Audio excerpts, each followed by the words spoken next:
السلام عليكم. عاملين ايه؟ بقالي كتير ما قعدتش معاكم ولا اتكلمنا مع بعض يعني عموما. حابة اتكلم معاكم عن كام حاجة. اول حاجة، احنا حاليا عايزة اقول لكم ان احنا بقينا في زمن السرعة، من كل حاجة. بمعنى مثلا لما بنكون جعانين بالليل، يا ترى انت بتقوم تعمل اكل ولا بتشتري دليفري؟ بقى متاح لينا الدليفري وبنستسهل الدليفري اكتر من ان احنا نعمل اكل.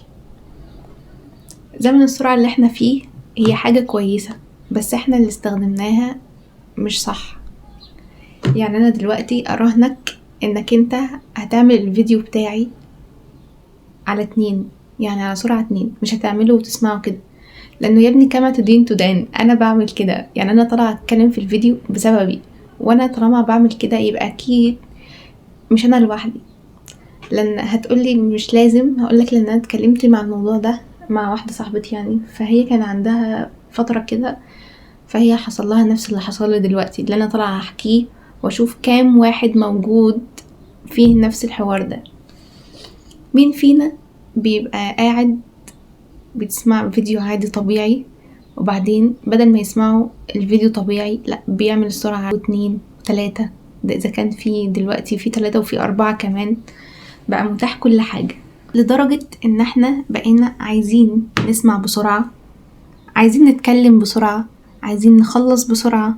حتى الحاجات اللي المفروض ان احنا نهدى فيها لا، بقينا مستعجلين وعايزين نعملها. بص، بصراحة انا وصلت لمرحلة ان انا بقيت مش مستحملة البطء اللي في حياتي عموما، مش مستحملة حد يتكلم على مهله. حتى لدرجة لما ببقى قاعدة بتكلم انا وصاحبتي كده، ببقى عايزة اقول لها اللي هو انجزي هاتي الخلاصة، اللي هو انا مش مستحملة انك انت تقعدي تتكلمي. ليه؟ لان انا اتعودت على السرعة اللي انا بسمع بيها على طول كل الفيديوهات حرفيا. بقيت عايزة كل الناس اللي في حياتي تتكلم بنفس السرعة اللي انا بسمعها دي. استغربت من نفسي جدا، يعني هو الانسان استعجل امتى كده؟ يعني الانسان وصل للنقطة دي امتى وفين وازاي؟ بقعد اسأل نفسي دايما، هو انا ليه؟ يعني انا ليه كده؟ حتى انا ليه مستعجلة؟ او انا مستعجلة على ايه؟ او انا رايحة فين عموما يعني؟ بس دايما في دماغي ببقى حاسة ان انا متأخرة وان انا لازم انجز. يعني الفيديو اللي هو ساعة ده لا كده هتأخر، لو انا سمعته طول الساعة لازم اخده في نص ساعة. ببقى فعلا عاملة كده. مثلا حتى الشرح في اكتر من ان انا اقعد اسمع محاضرة. مثلا ببقى في الاول كانت على سرعة 2، دلوقتي لقيت في حاجة في التليجرام مثلا بقت وصلت لسرعة 4، بقيت اشغل على سرعة 4 بالرغم ان انا مش فاهمة ولا كلمة اطلاقا. وصلت للمرحلة اللي هو انا انجز بس مش مهم يكون في معلومة عندي. انت متخيل انا وصلت لفين بجد؟ وصلت ان انا انجز، ابقى قاعدة اوكي كده انا خلصت المحاضرة، بس انت فاهمة منها ولا كلمة؟ مش فاهمة ولا كلمة منها حرفيا، مفيش معلومة موجودة عندي دلوقتي. طب ليه انا وصلت لنفسي كده؟ بقيت بحب احساس الانجاز، بقيت بحب احساس فعلا الانجاز. مش بحب ان انا مش مهم يكون عندي المعلومة، مش مهم ان هي تقعد قد ايه عندي، مش مهم ان انا فاهمة ولا مش فاهمة، المهم ان انا انجز واخلص بس. لدرجة بقى يعدي عليا ايام حرفيا ببقى بقعد انا وصاحبتي نتكلم كده، بسمع وببقى حاسة ان انا مش سامعة، بقرأ ببقى حاسة ان انا مش هبقى فاكرة كل اللي انا قرأته اطلاقا، حتى عايشة بس بمعنى كده عايشة بس مش حاضرة. يا ترى هو امتى بقت كسل، او امتى البطء بقى رفاهية مثلا؟ يمكن المشكلة مش في الدنيا، يمكن فينا احنا، يمكن احنا اللي محتاجين نبطئ حياتنا شوية. مش علشان الحق، لا علشان افهم كل حاجة وادي كل حاجة فرصتها بمعنى اصح. نقطة ان انا بذاكر مثلا المحاضرة هنا مثلا على سرعة معينة، انا لما ببقى رايحة المحاضرة يدوب بدي تركيزي بس اول ساعة مثلا، وبعدين باقي المحاضرات ما بركزش فيها. ليه؟ اللي هو انجزي. بقيت عايزة الدكتورة تتكلم على السرعة اللي انا بسمعها منها في البيت، مش السرعة اللي هي بتتكلم بيها دلوقتي. بقعد دايما افكر نفسي ان السرعة دي اتعملت علشان ان احنا بنوفر وقت منها، ان احنا نخلص حاجات، بس فجأة اتحولت لعادة بجد، بقت عادة وحشة قوي وعادة سلبية جدا. وبعدين بقت دلوقتي اتحولت لضغط، وحسيت ان انا اتحولت عندي لهروب مننا، ان احنا حتى على الاقل نقعد مع نفسنا شوية، هروب من الفراغ، من كل حاجة، هروب من الاحساس اللي هو احنا دايما متأخرين، مع اننا احنا مش متأخرين ولا حاجة. انا عايزة افهم بس، وعايزة اقول ان احنا مش بنسرع علشان نفهم، احنا بنسرع علشان ما نحسش. زي بالظبط لما بتجري في اليوم علشان تخلص مكالمة وتفتح غيرها، نقفل فيديو ونفتح فيديو تاني. زي مثلا بتبقى قاعدة على الريلز كده، يلا الفيديو خلص يلا على طول. احنا عايزين حياتنا كلها تبقى شبه الريلز كده بالظبط، بمعنى اصح. اللي هو طب ليه؟ طب ما بالرغم ان انت مفيش اي حاجة بتقعد جواك، يعني كل حاجة بتعدي بس ولا حاجة بتوصل. انا بصراحة مش ضد السرعة، بس ضد انها تبقى اجباري او توصل الانسان زي اللي انا وصلت له دلوقتي. ضد كمان ان انا احس ان انا لو وقفت شوية انا كده غلطانة او متأخرة او مش كفاية. يمكن الحل مش اننا نبطئ الدنيا كلها، لكن مفروض ان احنا نبطئ نفسنا شوية. يعني محتاجين نرجع ان احنا نبقى ناس طبيعية قوي، ان احنا نسمع المحاضرة على سرعة عادية عادي ونفهم، احسن ما اقعد اعدي.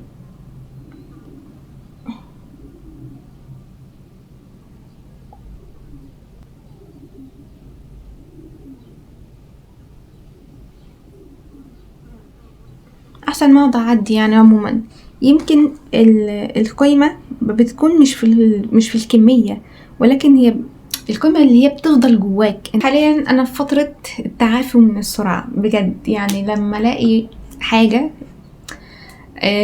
هبدأ ان انا اعملها. دلوقتي بقيت بقعد مع صاحبتي واللي هو بسمعها.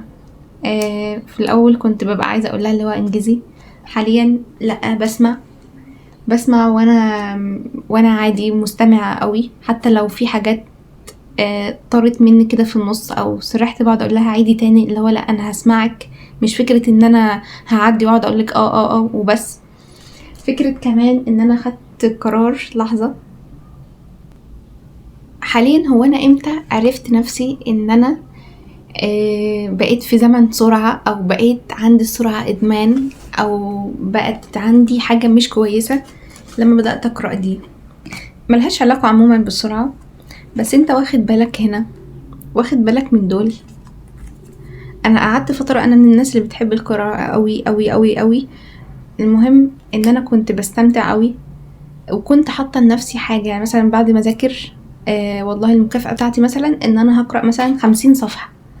حاليا الفترة دي انا كنت بقرأ صفحتين واقفل، اللي هو ليه؟ انا ملانة منها، علشان هي ما بتخلصش، هي مش عايزة تخلص في الفترة او في الوقت اللي انا عايزاه. اللي هو امتى الوقت؟ انا عايزاها تخلص في يوم وليلة.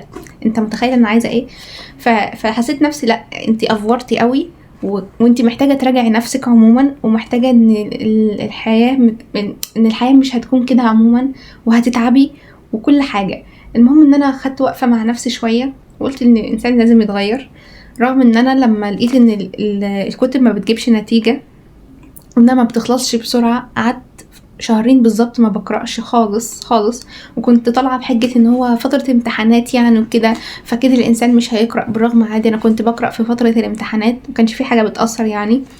بس من هنا بقى اخدت ووقفت مع نفسي شوية، وبدأت ارجع تاني للقراءة، وبدأت ان انا مش مجرد ان انا اقرأ وبس، لا، اقرأ واقف مع نفسي، وفي حاجات عجبتني اطلعها واكتبها وادون واعمل، ورجعت اللي هو زي زمان عموما. فحسيت ان الحاجة دي يعني الانسان يبدأ يدور. فحاليا بقالي 4 ايام متواصل بدأت ان انا ارجع للقراءة يعني، وبدأت ان انا ابدأ ان انا اهدي السرعة مع نفسي شوية. يعني بدأت ان انا ارجع للقراءة، وبدأت ان انا اقعد مع صاحبتي واتكلم واسمع لها قوي، واخليها تعيد الكلام اللي انا ما سمعتوش، من غير ما انا اعدي اي حاجة. متبقي بس ان انا اسمع المحاضرة على 1، وانا لما اوصل للمرحلة دي نسمع على 1 كده، انا هفهم ان الناس هتسمعني على 1 مش هتسمعني على 2 خالص. وبس دي النهاية. يعني حبيت ابين الحاجة دي، واكيد كلنا بنعملها اعتقد. لا بجد كلنا بنعملها. مين فينا ما بيسمعش الفيديو على 2؟ مين فينا ما بيسمعش الفيديو على سرعة 2 فعلا؟ مين فينا لما بيكسل بيطلب اي حاجة اللي هو بدل ما يقوم يعملها؟ انا متهيألي ان هو لو صنع روبوت اللي هو يخلوه بقى في كل بيت بعد كام سنة، انا مش متخيلة الانسان هيبقى عامل ازاي. آه بقينا محتاجين كل حاجة بسرعة، بقينا حتى محتاجين ان احنا مش عايزين نشتغل، اللي هو لا احنا محتاجين الفلوس تيجي لوحدها من غير ما نشتغل ونتعب. لسه هنبني مش عارفة بيقولوا ايه، نزرع بذرة تطلع سمرة تقريبا، لسه هنبني في الفكرة دي. فاللي هو لا محتاجين كل حاجة بسرعة بسرعة بسرعة. آه تقريبا هو الجيل بتاعنا كده، فالله المستعان وان شاء الله خير. آه بس مش عندي حاجة تاني. عندي كلمة، كل سنة وانتم طيبين بمناسبة رمضان كريم. مش عارفة الفيديو ده هينزل امتى، بس بما ان احنا عدينا نص شعبان فخلاص، يلا سلام عليكم.